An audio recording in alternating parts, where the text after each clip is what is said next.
नमस्कार साथियों, एक बार फिर से हाजिर हूँ आप सभी के सामने एसएससी जीडी के लिए हिंदी के एक बहुत ही महत्वपूर्ण टॉपिक के साथ। दोस्तों, इस टॉपिक से एसएससी जीडी में आपको 2 या 3 क्वेश्चन देखने को मिलने वाले हैं। और दोस्तों, हर कॉम्पिटिटिव एग्ज़ाम में इस टॉपिक से प्रश्न बार बार पूछा जाता है। और दोस्तों, हमारी छोटी छोटी गलतियों के कारण इस टॉपिक से जो भी प्रश्न आते हैं वो गलत हो जाते हैं। तो दोस्तों, आज के बाद आपके साथ ऐसा नहीं होने वाला है। इस टॉपिक के लिए दोस्तों एक बहुत ही धांसू ट्रिक लेके मैं आया हूँ, जिसको देखने के बाद इस टॉपिक से आपका कोई भी क्वेश्चन गलत नहीं होने वाला है, नंबर पूरे के पूरे मिलने वाले हैं। तो चलिए दोस्तों, बिना किसी देरी के वीडियो की शुरुआत करते हैं और देखते हैं आज का कौन सा हिंदी का महत्वपूर्ण टॉपिक है और क्या इसके लिए ट्रिक है।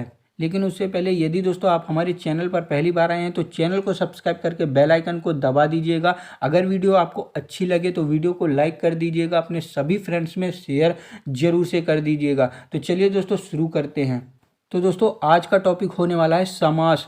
दोस्तों, समास काफ़ी आसान चैप्टर है, लेकिन इसमें छोटी छोटी गलतियां हो जाती हैं जिसके बाद हमारा क्वेश्चन गलत हो जाता है।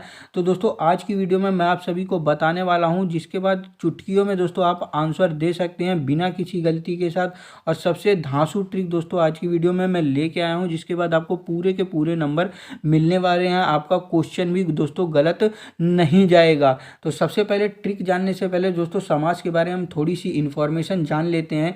दोस्तों, यहाँ पर देखिए समास दिया गया है। सबसे पहले मैं बता दूं कि समास का तात्पर्य क्या होता है। काफ़ी बार एग्जाम में पूछ लेता है। समास का तात्पर्य दोस्तों होता है संक्षिप्तीकरण। संक्षिप्तीकरण का मतलब क्या होता है दोस्तों? छोटा शब्द, ऐसा शब्द जो किसी दूसरे शब्द के साथ जुड़कर परिवर्तन ला देता है, तो यही होता है संक्षिप्तीकरण। अब इसके बारे में जान लेते हैं दोस्तों। 2 या 2 से अधिक शब्दों से मिलकर बने शब्द को समास कहते हैं। आपको क्या नोट डाउन करना है? शब्द। यहाँ पर आपको दोस्तों बहुत ध्यान से इसको देख लेना है। 2 या 2 से अधिक शब्दों से मिलकर दोस्तों बने शब्द को समास कहते हैं। यदि दोस्तों यहाँ पर आ जाए 2 या 2 से अधिक वर्णों से मिलकर बने शब्द को क्या कहते हैं, तो वहाँ पर दोस्तों आपका संधि हो जाएगा। लेकिन यदि आपका वहाँ पर शब्द दिया हो तो आपको फिर समास पे टिक करना है। नेक्स्ट दोस्तों, यहाँ पर समास का विलोम शब्द होता है विग्रह। काफ़ी बार एग्जाम में दोस्तों पूछा जाता है, तो आपको याद रखना है समास का विलोम शब्द दोस्तों विग्रह होता है। और समास के दोस्तों कितने प्रकार होते हैं? समास के 6 प्रकार होते हैं। कौन कौन से होते हैं दोस्तों? पहले नंबर पर आपका आता है अवयवी भाव समास, दूसरे नंबर पर तत्पुरुष, तीसरे नंबर पर कर्मधारय, चौथे नंबर पर द्विगु, पांचवें नंबर पर द्वंद्व और छठवें नंबर पर बहुव्रीहि। इस तरीके से दोस्तों आपको याद कर लेना है। क्यों मैंने ऐसे बोला है मैं आगे आपको बताता हूँ। तो दोस्तों यहाँ पर समास के बारे में जानने से पहले सबसे पहले हमें क्या जान लेना है? पद। पद समास के लिए दोस्तों काफ़ी इंपॉर्टेंट होते हैं। यदि आपको पद के बारे में जानकारी नहीं है तो आपका क्वेश्चन गलत हो जाएगा। कैसे दोस्तों? यहाँ पर देखिए, पद 2 प्रकार के होते हैं। एक होता है आपका पूर्व पद और एक होता है उत्तर पद। अब दोस्तों आप सोच रहे होंगे कि पद होते क्या हैं। किसी भी शब्द के बाद में या शुरुआत में जुड़कर दोस्तों उसके शब्द में परिवर्तन कर देते हैं। क्या मेरा कहने का मतलब है दोस्तों, जो समास में पद होते हैं वो किसी भी शब्द के साथ जुड़कर उस शब्द में परिवर्तन कर देते हैं, यानी उसका कोई दूसरा और अर्थ बन जाता है। कैसे दोस्तों? यहाँ पर सबसे पहले एक पूर्व पद होता है, एक उत्तर पद होता है। और यहाँ पर आपको देख लेना है कि पूर्व पद क्या होता है। पूर्व पद शब्द के शुरुआत में प्रयोग होते हैं और उत्तर पद दोस्तों शब्द के बाद में प्रयोग होते हैं। आपको इतना याद रख लेना है कि पूर्व पद कहाँ यूज होते हैं? शब्द के शुरुआत में। यहाँ पर देखिए पूर्व दिया हुआ है, यानी पहले। पहले का क्या मतलब होता है? शब्द के पहले जुड़ते हैं। और उत्तर का मतलब होता है दोस्तों बाद में, तो ये शब्द के बाद में जुड़ते हैं और जुड़कर दोस्तों क्या करते हैं? शब्द में परिवर्तन कर देते हैं। जैसे यहाँ पर देखिए दोस्तों शब्द दिया था दिन, ठीक है, तो यहाँ पर क्या लग गया? हमारा प्रति लग गया और इसके शब्द में परिवर्तन कर दिया। दिन का मतलब होता है एक दिन से संबंधित, लेकिन यदि इसके शब्द में प्रति जुड़ गया तो यहाँ पर प्रत्येक दिन की बात होने लगी, यानी यहाँ पर ये शब्द पूर्व पद के रूप में जुड़ गया है। दूसरा उदाहरण आपको देखने को मिल जाता है मत। मत माने होता है दोस्तों वोट देना, लेकिन इसके बाद में दोस्तों उत्तर पद के रूप में ये शब्द जुड़ गया है दाता, और इसने दोस्तों मत के शब्द में परिवर्तन कर दिया, पूरा शब्द ही दोस्तों चेंज कर दिया। मतदाता का मतलब हो जाता है दोस्तों वोट देने वाला। यहाँ पर देखो दोस्तों आपको देखने को मिल जा रहा है कि शब्द के स्टार्ट में जुड़कर चेंज हो गया है, शब्द के बाद में जुड़कर शब्द चेंज हो गया है। तो दोस्तों पूर्व पद और उत्तर पद इसी तरीके से जुड़कर शब्द में परिवर्तन कर देते हैं, जिसको समास कहा जाता है। पूर्व पद पहले जुड़ता है और उत्तर पद बाद में जुड़ता है। तो सबसे पहले दोस्तों हम पढ़ते हैं अवयवी भाव समास को। दोस्तों अवयवी भाव समास क्या कहता है? जिस समास का पूर्व पद अव्यय हो अवयवी भाव समास कहलाता है। यानी जिसका पूर्व पद प्रधान हो अव्यय हो उसको दोस्तों अवयवी भाव समास कहते हैं। ट्रिक क्या है दोस्तों? प्रत्येक उपसर्ग वाला शब्द अवयवी भाव समास होता है।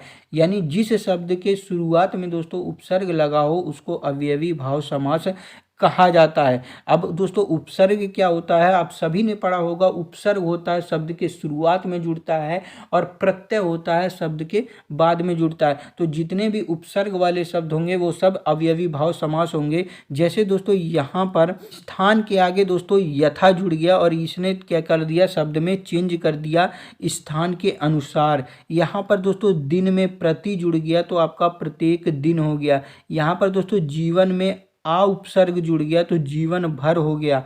ठीक है दोस्तों, तो आपको याद रख लेना है जो भी ऐसे शब्द आपको देखने को मिले। दोस्तों यदि आपसे पूछ ले कि प्रतिदिन में कौन सा समास है तो आपको याद रख लेना है दिन में उपसर्ग जुड़ा हुआ है प्रति, तो आपका अवयवी भाव समास है। जितने भी उपसर्ग वाले शब्द होंगे दोस्तों वो सभी आपके अवयवी भाव समास के अंदर आते हैं। चलिए दोस्तों नया शब्द हम लोग यहाँ पर एक देख लेते हैं। यदि दोस्तों आपको एग्जाम में दिन और दिन के बारे में पूछे तो आपको दोस्तों अवयवी भाव समास पे टिक करना है। काफी सारे लोग दोस्तों इस योजक चिन्ह को देख के द्वंद्व समास टिक कराते हैं और उनका क्वेश्चन गलत हो जाता है।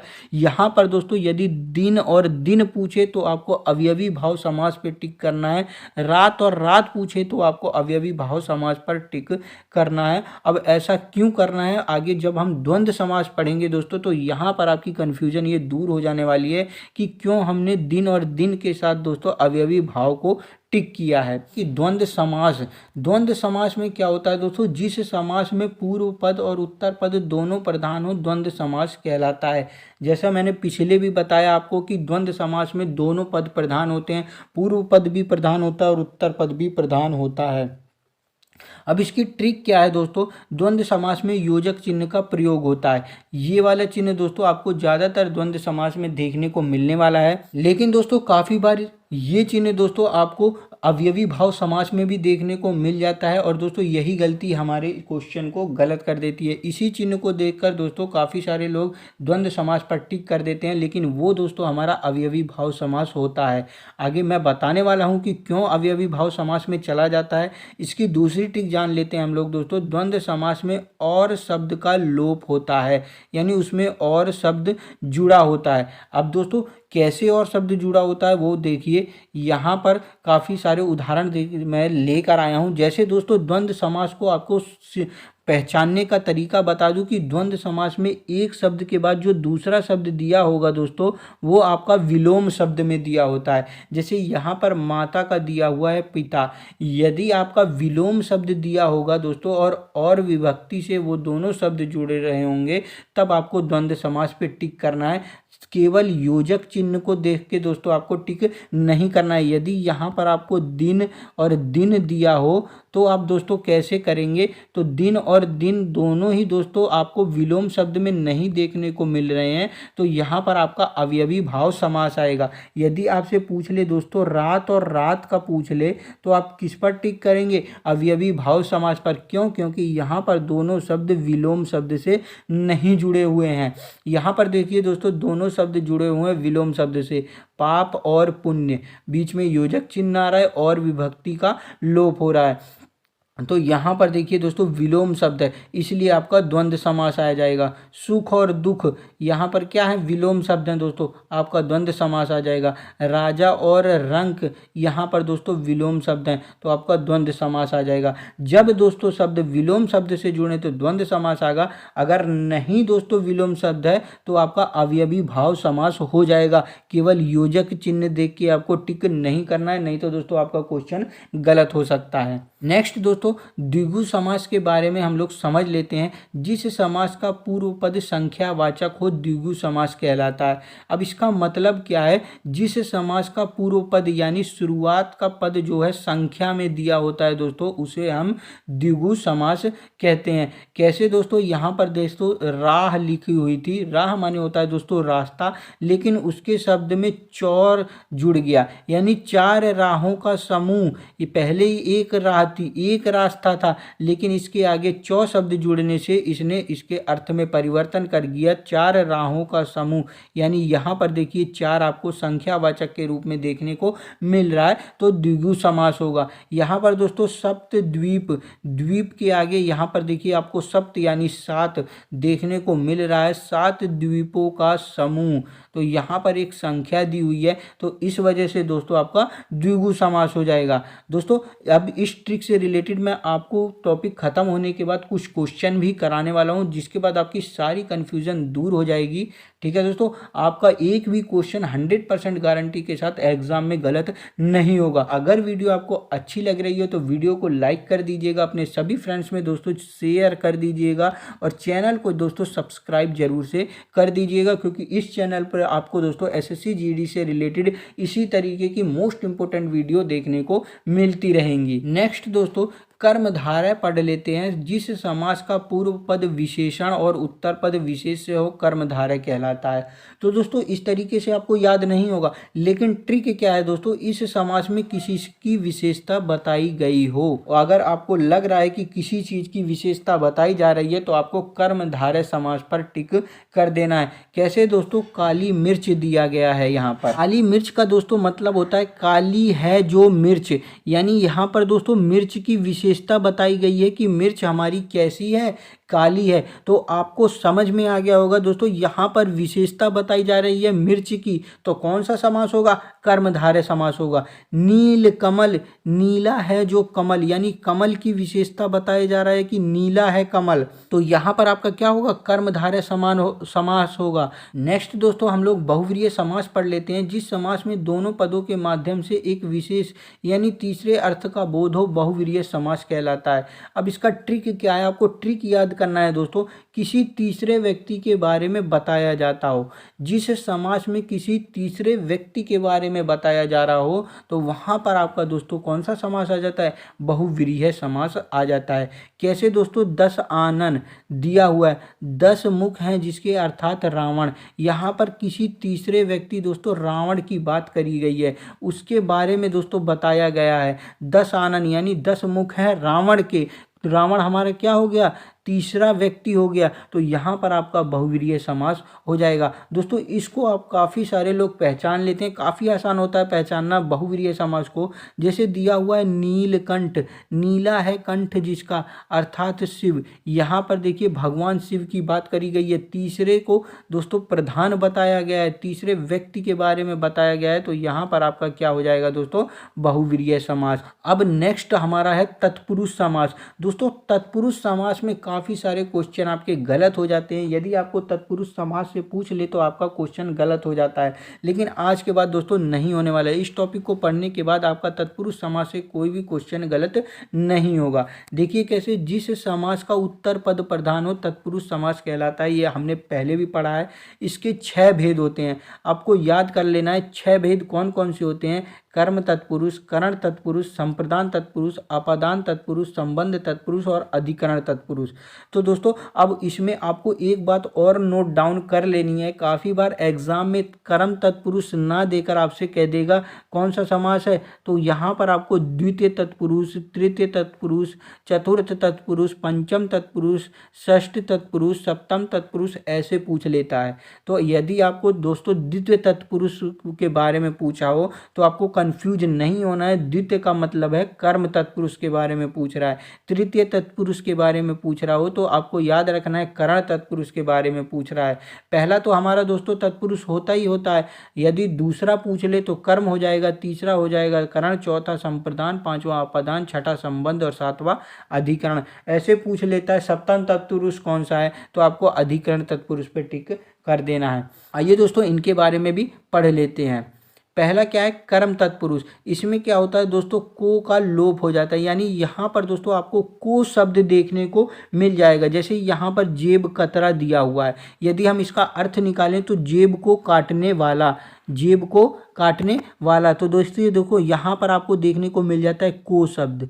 जहाँ भी दोस्तों आपको अर्थ निकालने के बाद को शब्द देखने को मिल जाए तो आपको सीधा कर्म तत्पुरुष पे टिक कर देना है। मतदाता, मत को देने वाला, तो यहाँ पर क्या हो जा रहा है, मत को दिखाई दे रहा है शब्द, तो यहाँ पर आपका क्या हो जाएगा, कर्म तत्पुरुष हो जाएगा। जहाँ भी दोस्तों आपको को शब्द देखने को मिल जाए वहाँ कर्म तत्पुरुष आपको टिक कर देना है। अब दोस्तों नेक्स्ट क्या है, करण तत्पुरुष। यहाँ पर क्या होता है, से का लोप हो जाता है, यानी से शब्द आपको देखने को मिल जाता है। जैसे दोस्तों जन्मजात, जन्म से उत्पन्न, तो यहाँ पर दोस्तों से आपको देखने को मिल जा रहा है शब्द, तो क्या हो जाएगा हमारा करण तत्पुरुष। यहाँ पर देखिए अपदान दिया हुआ है, अपदान में क्या होता है, से अपदान में भी देखने को मिलता है, और अपदान दोस्तों आपको इसमें भी देखने को मिलेगा, करण तत्पुरुष में भी से आपको देखने को मिलेगा।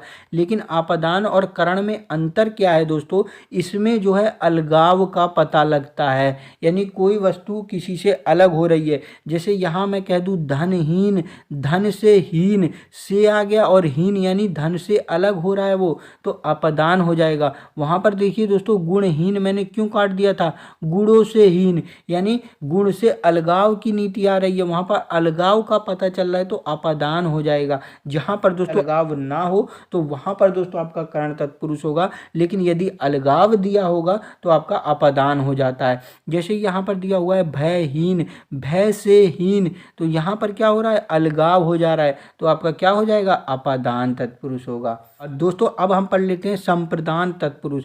संप्रदान तत्पुरुष में क्या होता है, के लिए का लोप होता है, आपको ध्यान से पढ़ लेना है। जैसे हथकड़ी पूछ ले तो हाथ के लिए कड़ी, यहाँ पर आपको के लिए देखने को मिल जाता है, तो आपका क्या हो जाएगा, संप्रदान तत्पुरुष। युद्ध भूमि, युद्ध के लिए भूमि, यहाँ पर के लिए शब्द देखने को मिल जाए तो संप्रदान तत्पुरुष पे आपको टिक कर देना है। नेक्स्ट दोस्तों संबंध तत्पुरुष, यहाँ पर का, की, के का लोप हो जाता है। जैसे भारत रत्न, भारत का रत्न, पुरुष का देखने को मिले संबंध तत्पुरुष, की देखने को मिले संबंध तत्पुरुष।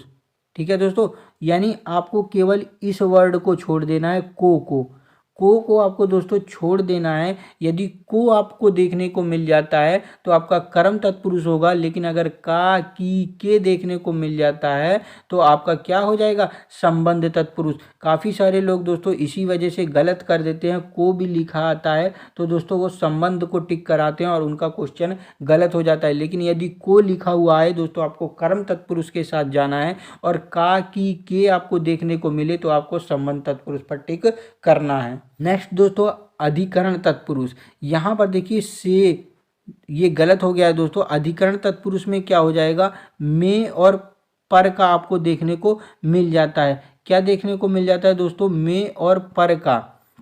ठीक है, यानी किसी भी शब्द में आपको कौन से शब्द देखने को मिलेंगे, में और पर। जिनको दोस्तों तोड़ने के बाद आपको में और पर देखने को मिल जाए तो वहाँ पर दोस्तों आपका कौन सा समास हो जाएगा, अधिकरण समास हो जाएगा। कैसे दोस्तों, जैसे मैं यहाँ पर एक उदाहरण दे देता हूँ, उदाहरण भी दोस्तों गलत दिए हुए हैं। उदाहरण में आप क्या लिखेंगे, जैसे मैं उदाहरण में दे दूँ शोक मग्न, क्या दे दूं, शोक मग्न। इस तरीके से अगर आपको दिया गया हो शोक मग्न, इसका क्या मतलब हो जाएगा दोस्तों, शोक में मग्न, शोक में मग्न, यानी दोस्तों आपको देखने को मिल जा रहा है में, तो आपको क्या हो जाएगा, मैं देखने को मिल जाए तो अधिकरण तत्पुरुष हो जाएगा। अगर दोस्तों यहाँ पर मैं दे देता हूँ आपको आप बीती, कौन सा शब्द दे देता हूँ दोस्तों, आप बीती। यहाँ पर देखिए दोस्तों आपको दे देता हूँ मैं आप बीती, तो यदि आप बीती दिया हो तो आप कैसे इसको तोड़ेंगे, आप पर बीती, पर आ जाएगा दोस्तों, पर, जब पर आ जाएगा तो आपका अधिकरण तत्पुरुष हो जाएगा। यानी में और पर आपको किसी भी क्वेश्चन में देखने को मिले तो आपको अधिकरण तत्पुरुष के साथ जाना है। अब यहाँ पर दोस्तों हम कुछ क्वेश्चन को सॉल्व कर लेते हैं जिसके बाद हमारा जो कन्फ्यूज़न दूर हो जाए। तो यहाँ पर आपको बताना है कि विशेषण और विशेष्य के योग से कौन सा समास बनता है। आपका द्विगु समास है, द्वंद्व समास है, कर्मधारय है या फिर तत्पुरुष समास है। तो दोस्तों मैंने आपको पहले भी बताया है, विशेषण और विशेष्य की बात करी जा रही है। यानी विशेष्य माने क्या होता है, विशेषता, किसी की विशेषण के माने विशेषता होता है, किसी की विशेषता बताई जा रही हो। तो मैंने कौन सा बताया था, जिस समास में किसी की विशेषता बताई जा रही हो तो वो कौन सा समास हो जाता है, आपका कर्मधारय समास हो जाता है। ठीक है दोस्तों, यहाँ पर देखिए कुछ समास आपको दिए गए हैं, वो हम लोग पढ़ लेते हैं। जैसे दोस्तों दिया गया है दोपहर, यहाँ पर दोपहर का मतलब हो जाएगा दोस्तों दो पहरों का समूह। तो आपको क्या देखने को मिल जाता है, जब मैंने बोला था दो पहरों का समूह, तो आपको यहाँ पर क्या देखने को मिल रहा है, संख्या देखने को मिल रही है। और जब संख्या देखने को मिलती है तो कौन सा समास होता है, द्विगु समास होता है। ठीक है दोस्तों, अब यहाँ पर नेक्स्ट हम देखते हैं गुण दोष। मैंने क्या बोला था, जहाँ पर विलोम शब्द दिए हों आपको सीधे अवयवी भाव टिक नहीं करना है, आपको सीधे द्वंद्व समास टिक नहीं करना है, केवल योजक देख के आपको नहीं टिक करना है, आपको देख लेना है यदि विलोम शब्द जुड़े हुए हों तो क्या हो जाएगा दोस्तों, आपका द्वंद्व समास होगा। लेकिन अगर विलोम शब्द नहीं दिए होते दोस्तों तो हमारा क्या हो जाता, आपका अवयवी भाव समास हो जाता। ठीक है दोस्तों, अब यहाँ पर देख लेते हैं चतुर्भुज। चतुर्भुज क्या है दोस्तों, आपको बताना है चतुर्भुज में कौन सा समास आता है। तो चतुर्भुज का क्या मतलब हो जाता है दोस्तों, चतुर्भुज यानी चार भुजाओं वाला, अर्थात भगवान विष्णु। यहाँ पर किसी तीसरे पर्सन की बात कही गई हो, और मैंने क्या कहा था, जिसमें किसी तीसरे पर्सन की बात कही जा रही हो तो वहाँ पर आपका क्या आ जाता है, बहुव्रीहि समास हो जाता है। ठीक है दोस्तों, नेक्स्ट कवि श्रेष्ठ में बताना है आपको कौन सा समास हो जाएगा। तो यहाँ पर दोस्तों आपका कौन सा समास हो जाएगा, अधिकरण तत्पुरुष। कैसे, कवि में श्रेष्ठ। अगर मैं इसको दोस्तों लिख दूं यहाँ पर, कवि में श्रेष्ठ, कवियों में श्रेष्ठ, तो आपको क्या पता चल रहा है, यहाँ पर आपको दोस्तों में शब्द देखने को मिल रहा है। और मैंने पहले बोला था जिसमें आपको में और पर ये दो शब्द देखने को मिल जाए तो आपका कौन सा समास हो जाएगा, आपका अधिकरण तत्पुरुष समास हो जाएगा। नेक्स्ट दोस्तों भरपेट। भरपेट में क्या हो रहा है, तो यहाँ पर देखिए दोस्तों आपको ध्यान से देखने को मिल रहा होगा पेट शब्द है, और पेट में कौन सा शब्द जोड़ा गया है, भर।